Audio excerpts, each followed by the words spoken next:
Hello বন্ধুরা, good morning তোমাদের সবাইকে। কেমন আছো তোমরা সবাই? আশা করছি তোমরা সবাই খুবই ভালো আছো। আমার পরিবারের নতুন আরেকটা ভিডিওতে তোমাদের সবাইকে জানাই অনেক অনেক স্বাগত। আজকে 6টা দিয়ে ভিডিওটা স্টার্ট করছি, সঙ্গে থেকো সবাই। স্কুল नहीं जाना है? 6:30 हो गया। তো ওদিকে ছেলে মেয়েকে ডেকে আসলাম, উঠেছে ওরা। মেয়ে এসে একটুক্ষণ ফোন ধরে দিচ্ছে আমার। তো ওদিকে দেখো, আজকে সকালবেলাটা রান্না করব ওদের জন্য আলু ভাজা আর ডালটা কুকারে সিটি দিয়ে নিয়েছি, ওটাতে ফোড়ন দেব। তো ওদেরকে সকালবেলা খাইয়ে দাইয়ে স্কুলে পাঠিয়ে তারপরে সংসারের সমস্ত কাজ করব। সকালবেলাটা ভাবছি আগে রান্নাটা সেরে নিই যেটুকু পারি, নাহলে পরে খুব গরম পড়বে, তখন আর রান্না করা যাবে না। তো এদিকে দেখো, আমার মেয়ে আবার স্কুলে নিয়ে যাবে আজকে এই যে টিঙ্কা ফল কতগুলি কেটেছি দেখেছো। এই আজকে ওর টিচার্স ডে, মানে ওদের টিচার আর বন্ধুদেরকে খাওয়াবে বলে আমাকে বললো, মা ফল তো অনেক রয়েছে, এগুলো একটু কেটে মাখা করে দাও। তার টিফিনে করে মাখা করছি, ও নিয়ে চলে যাবে। আর এদিকে দেখো, আলু ভাজাটা আমার কমপ্লিট হয়ে গেছে। তো ওদেরকে খাইয়ে দাইয়ে স্কুলে পাঠিয়ে তারপরে আমি আসলাম। অনেক কাপড় চোপড় ছিল, আমিও খেয়ে নিয়েছি সকালবেলাটা। খাওয়া দাওয়া করে আমি ওই মেশিনে জল দিয়ে সার্ফে জলে ঘুরিয়ে নিয়েছি আর হাতে করে ধুচ্ছি। অনেক জল লাগে, তো আমি তো কাচতে পারবো না, শরীরটা এখনও ঠিক হয়নি আমার। অপারেশন হয়েছে আমার, তোমরা পুরনো বন্ধুরা অনেকেই জানো। তা সেই অপারেশনের জায়গাটা এখনও আমার শুকায়নি, জানি না কি অসুবিধা হচ্ছে। আসলে আমার শরীরটাই এমন, ছোটোবেলা থেকে অনেকবারই আমার এটা সেটা হয়েছে। তো ঠিক হতে অনেকই সময় লেগেছে। আমার বাবা মার অনেক কষ্ট হয়েছে, একটা জিনিস হলে পরে শুকাতে চায় না, কাটাকুটি যাই হোক না কেন। ছোটোবেলায় হাঁটুর মধ্যে একটা মানে আমি তখন বয়সটা আমার মনে নেই, তখন হাঁটুতে কেটে গিয়েছিল দাওতে। তা সেই জায়গাটাও শুকাতে অনেক সময় লেগেছে। আমার বাবা মার মানে আমাকে নিয়ে খুব কষ্ট হয়েছে তখন, অনেক দৌড়াদৌড়ি মেডিকেল সব। আর এখন এই যে আরেকটা করেছি, এটা নিয়েও আমার অনেক ভোগান্তি, মানে ভুগছি আমি এখন এই জিনিসটা নিয়ে। তা কী করব, আমার বরের কথা শুনিনি, ও আমাকে মানা করেছিল যে এখনই অপারেশনটা করতে হবে না, কিন্তু আমি শুনিনি, আমার অসুবিধার জন্য আমি অপারেশনটা করেই ফেলেছি। আর এদিকে আমার বর অনেক জামাকাপড় লেড়ে দিয়েছে, আর ও একটু বেরিয়ে পড়েছে, তারপরে কিছু জামাকাপড় আমি ধুচ্ছি, মানে লেড়ে দিচ্ছি। তা আমি ওকে সবসময় বলেছি জামাকাপড় রোদ্রের সময় উল্টো করে লাড়বে, না হলে রঙটা নষ্ট হয়ে যায়। তা ও যেভাবে পেরেছে লেড়ে দিয়ে চলে গেছে, আমি আবার এগুলোকে ঠিক করে লেড়ে দিচ্ছি। তো এদিকে চলে আসলাম, দুপুরে ভাবলাম আর কি রান্না করব। তার সয়াবিন ছিল ঘরে 1 প্যাকেট, তার সয়াবিনটাই রান্না করব। এদিকে সব কেটে কুটে গুছিয়ে নিচ্ছি। তো আজকে আমি খুব খুশি বন্ধুরা। এই ভিডিওটা তো কালকের, মানে এটা হচ্ছে সোমবারের ভিডিও, মঙ্গলবার দিনকে আমি ভয়েস দিচ্ছি। তো মঙ্গলবার সকালবেলাটা আমি উঠে, প্রত্যেক দিনটাই আমি করি ভোরবেলা, যখন আমি উঠে আগে ফোনটা নেট অন করি। নেট অন করার সঙ্গে সঙ্গে দেখি আমার বন্ধুরা কে কে কমেন্ট করেছে, কে কতটা ভিডিও দেখলো। আমার খুবই মানে এটা একটা সকালবেলা উঠে আমার দেখতেই হবে। তা আমি আজকে সকালবেলা আমি উঠেছি তো অনেক ভোরবেলা, তখন উঠে আমি যে আমার কমেন্ট বক্সটা অন করেছি, মানে যেই নেট অন করেছি একটা কমেন্ট পেয়েছি। সে হচ্ছে মিষ্টি মধু চ্যানেল দিয়ে দিদিভাই একটা কমেন্ট করেছে। আমি তো কমেন্টটা দেখে আমার মানে আমি অবাক হয়ে গেছি যে সত্যি দেখছি নাকি ঘুমের ঘরে আছি এখনও। আসলে সে আমাকে তার ফোনের নম্বর যেটা হোয়াটসঅ্যাপ নম্বর থাকে সেটা আমাকে পাঠিয়েছিল। সেই নম্বরটা পেয়ে আমি সঙ্গে সঙ্গে নম্বরটা সেভ করলাম। সেভ করার পরে আমি হোয়াটসঅ্যাপে যেয়ে দেখি যে হ্যাঁ, এটা দিদিভাইয়েরই নম্বর, কারণ কি তার ছবি আছে ওর মধ্যে। তখন আমি তাকে একটা হাই পাঠিয়েছিলাম, তো সে রিপ্লাই দেয়নি, হয়তো কোনো কাজে ব্যস্ত ছিল। পরে ফোন করেছিলাম, সে ফোন তোলেনি, ব্যস্ত ছিল হয়তো। বিকেলবেলা দিদির সাথে অনেকক্ষণ কথা হয়েছে আমার। সত্যি বন্ধুরা, আমি এতটা খুশি হয়েছি তার নম্বরটা পেয়ে। আমি তাকে বলেছি, দিদিভাই তুমি আমাকে যে নম্বরটা দিয়েছো, আমি মনে হচ্ছে কি সেলিব্রিটি হয়ে গেছি, অতটা আমার খুশি হচ্ছে। আজকে দিদিভাইয়ের সঙ্গে আমি কথা বলেছি, তোমরা চেনো অনেকে আমার পরিবারের। আমি পিঙ্কি দিদিভাইকে দেখেছি, তার পরিবারে ভিডিও দেখেছে, মানে তার চ্যানেলের সঙ্গে অ্যাড আছে, তার কমেন্ট আমি দেখেছি। আর কে আছো আমি বলতে পারবো না, কিন্তু পিঙ্কি দিদিভাই তাকে ভালো করে চেনে। তারাও দুজনের ভিডিও দেখে। তো তোমরা কারা কারা যাওনি এখনও মিষ্টি মধু চ্যানেল, আমার কমেন্ট বক্সে গেলে পেয়ে যাবে। খুবই খুব সাপোর্ট করে দিদিভাই। বেশিরভাগ শর্ট ভিডিও ছাড়ে, আর ব্লগ হতে পারে 2-1টা, তাও অনেক দেরি করেই ছাড়ে, সপ্তাহে একটা হয়তো ছাড়ে। ভিডিওগুলি খুব ভালো লাগে আমার দেখতে। তো ওই দিদিভাই ফোন নাম্বারটা আমাকে দিয়েছে, আমি এতটা খুশি হয়েছি, আমি প্রায় 1 ঘন্টা আমরা কথা বলেছি।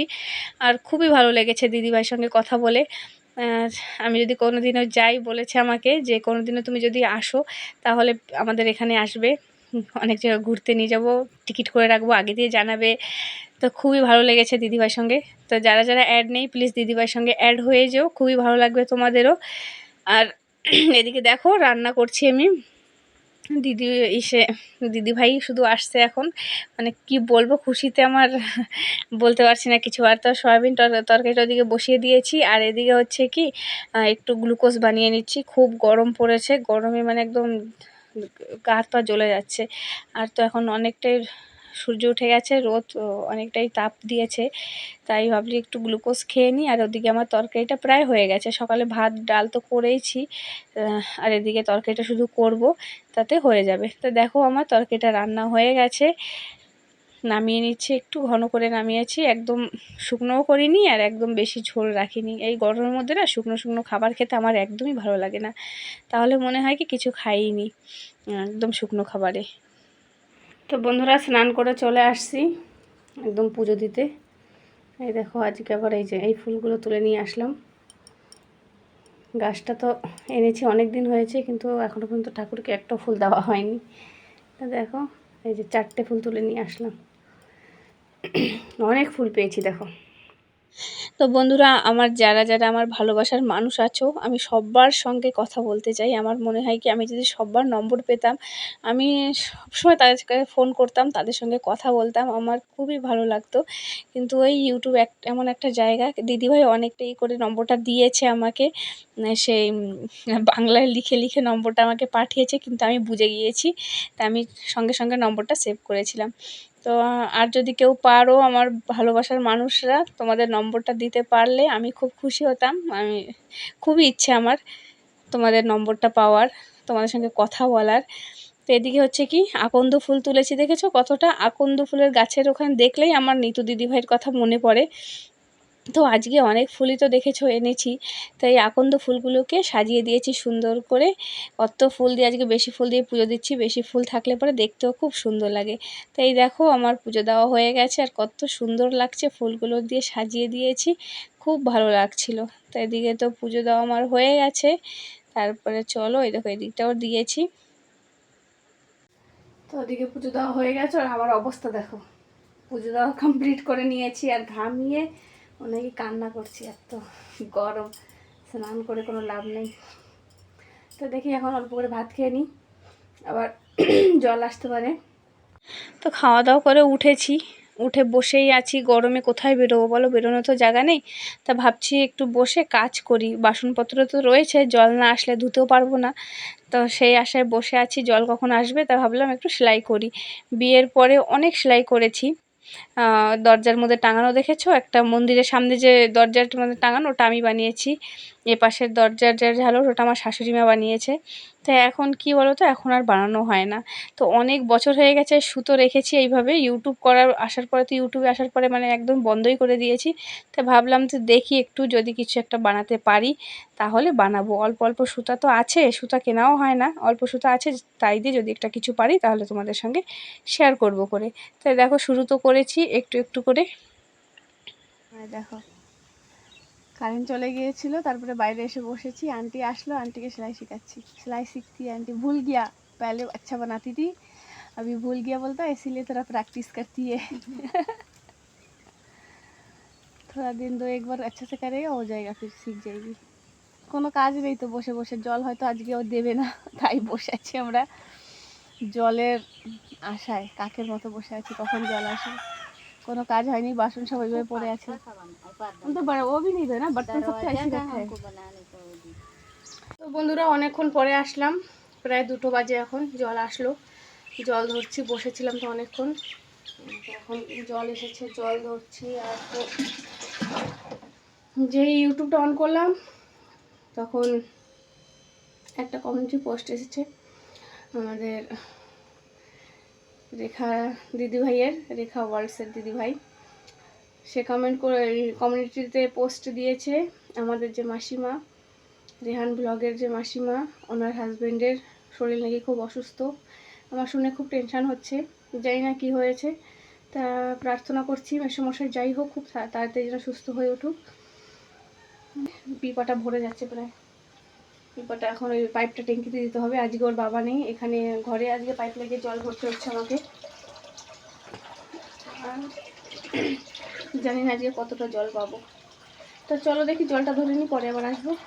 খুশির খবরের মধ্যে এটা হচ্ছে খুব দুঃখের খবর। মেসোমশাইয়ের শরীরটা খুবই খারাপ শুনেছি, ভালো নেই। তো তোমরা সবাই একটু প্রার্থনা করো ঠাকুরের কাছে মেসোমশাই যেন খুব তাড়াতাড়ি সুস্থ হয়ে উঠুক। আর মাসিমাও মেসোমশাইয়ের জন্য এখন ব্যস্ত হয়ে গেছে, এদিকে ভিডিও ছাড়ছে না। তার ভিডিও না দেখলে আমারও একদমই ভালো লাগে না, সবসময় তার ভিডিও দেখি আমি। তো এদিকে দেখো অনেক দিন পরে আমার এই ছোট্ট বেবিদেরকে দেখাচ্ছি। আমার মেয়ে 3 দিন দিয়ে চিল্লাচিল্লি করছে, মা চলো বেবিদেরকে দেখতে যাব। তো কালকেও গিয়েছিলাম, তো ওরা ঘরে ছিল না, রবিবার তো ওরা ঘুরতে গিয়েছিল। তো আজকে সোমবার বললো কি চলো, তাই বললাম আচ্ছা ঠিক আছে চল যে দেখে আসি। তাই দেখো দুষ্টুদেরকে, এখন বড় হয়ে গেছে আর এই দেখো খুব দুষ্টু হয়েছে আমার এই যে ছেলে বাচ্চাটা। তোমরা পুরনো বন্ধুরা চেনো এদেরকে, নতুন বন্ধুরা অনেকেই জানো না। তো এই দেখো এরা হচ্ছে দুজন টুইন্স। তাই এই যে জামা পরে আছে আমার মেয়ের কোলে, এ হচ্ছে মেয়ে আর এই বাচ্চা ছেলে বাচ্চা। अभी सुंदर दिखता है। फोन मांगता देखो, अच्छू को देखो, अच्छू फोन मांगता, अच्छू को फोन मांगता। देखो आती है फोन लेने के लिए। जल हाँ आओ, फोन देगा, फोन बेबी शार्क सुनेगा। आ जाओ दोनों आ जाओ। আমার ছেলে আর বাবু খুব চেঁচামেচি করছিল, তাই বেশি আর ভয়েসটা দিতে পারলাম না। তো চলো বন্ধুরা, আজকের ভিডিওটা এই পর্যন্ত শেষ করলাম। কার কাছে কেমন লাগলো নিশ্চয়ই কমেন্ট করে জানাতে ভুলো না। ভালো লাগলে একটা লাইক দিও, আর নতুন বন্ধু হলে পাশে থেকে যেও, ছোট্ট করে কমেন্ট করো। তো চলো আজকের মতন সবাইকে টাটা, বাই বাই, সবাই খুব ভালো থেকো।